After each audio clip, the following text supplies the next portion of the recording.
Ramai yang PM saya, tanya saya, cikgu, miss, madam, CV tu apa?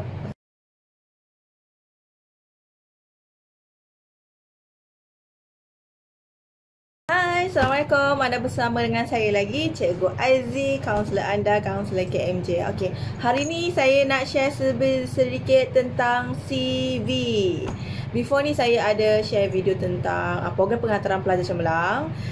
Salah satu dokumen yang diperlukan ialah CV, Curriculum Vitae. Jadi ramai yang PM saya, tanya saya, cikgu, miss, madam, CV tu apa? Okey, hari ni saya nak share tentang CV, Curriculum Vitae.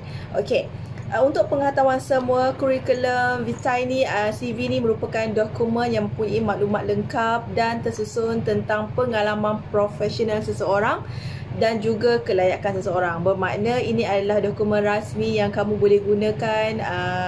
Dia macam resume tapi dia bukan resume. Dia adalah Curriculum Vitae. Dia ada perbezaan antara Curriculum Vitae, CV dan juga resume. Okey.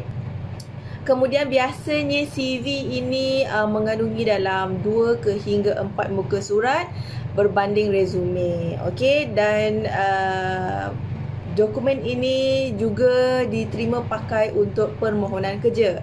Bermaksud kamu boleh update sahaja berkaitan dengan sejarah pengalaman kerja kamu ataupun pengalaman akademik kamu dekat CV ni. Kamu boleh gunakan ia juga sebagai permohonan kerja kamu nanti. Okey.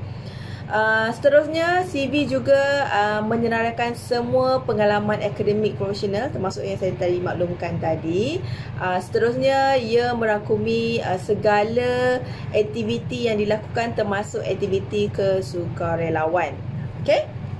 Alright. Apa yang ada dekat CV? CV biasanya dia ada data peribadi, maksudnya maklumat lengkap, maklumat kamu, maklumat berkaitan diri kamu, nama kamu, nombor IC, email rasmi, kamu punya alamat. CV juga dia meneraikan pengalaman akademik. So maksudnya kamu kena catatkan, kamu kena sertakan maklumat akademik kamu. Contohnya kamu bersekolah daripada darjah 1 sampai darjah 3 dekat mana, darjah 1, darjah 3 sampai darjah 6 dekat sekolah mana, kemudian tingkatan 1 sampai tingkatan 5 SPM di mana, tahun berapa. So kamu kena senaraikan. Okey. Kemudian dalam CV juga kamu perlu meletakkan salah seorang penama untuk reference, rujukan. Ini bagi mereka untuk rujuklah pelajar ni berkaitan dengan diri kamu. So biasanya dia akan senaraikan salah satu reference, okey, rujukan. Apa yang patut dan apa yang tidak patut kamu buat untuk kamu buat CV. Okey, apa yang kamu jangan buat adalah jangan terlalu kreatif bila kamu mereka CV.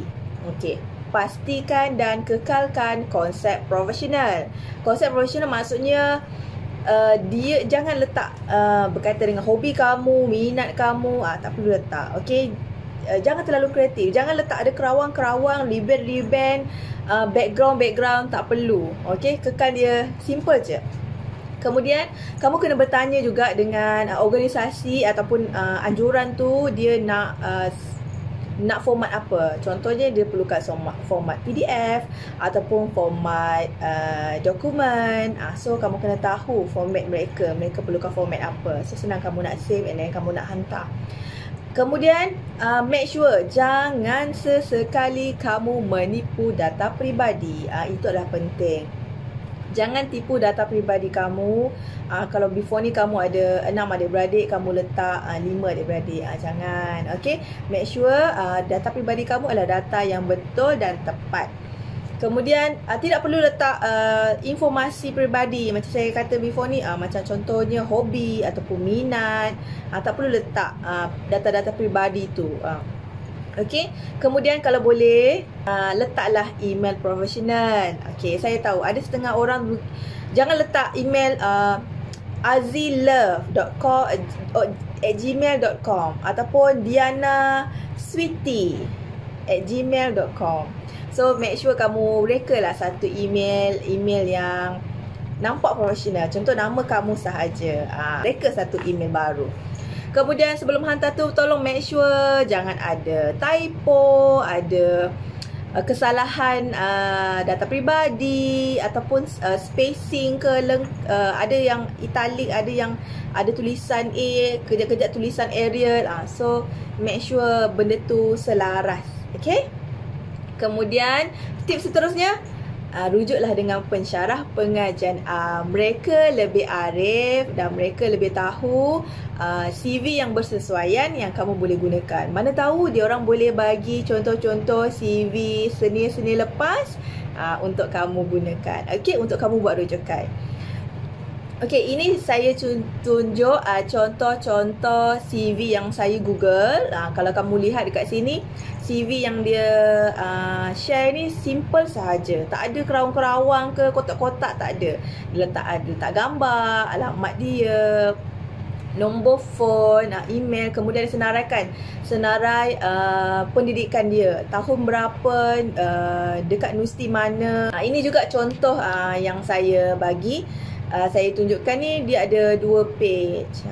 So sama jugalah, ada senaraikanlah aktiviti yang kamu pernah sertai. Tapi kalau boleh, janganlah kamu letak aktiviti yang daripada sekolah rendah.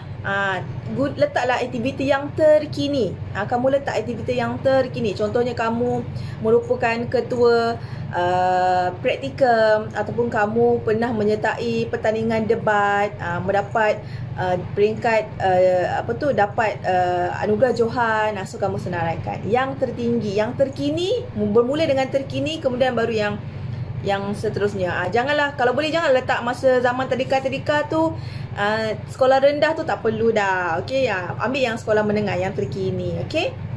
Ini juga salah satu contoh. Kalau saya tengok pada contoh yang saya berikan, yang dia bagi adalah, yang ditunjuk tu adalah yang sangat simple. CV tak complicated. Okey.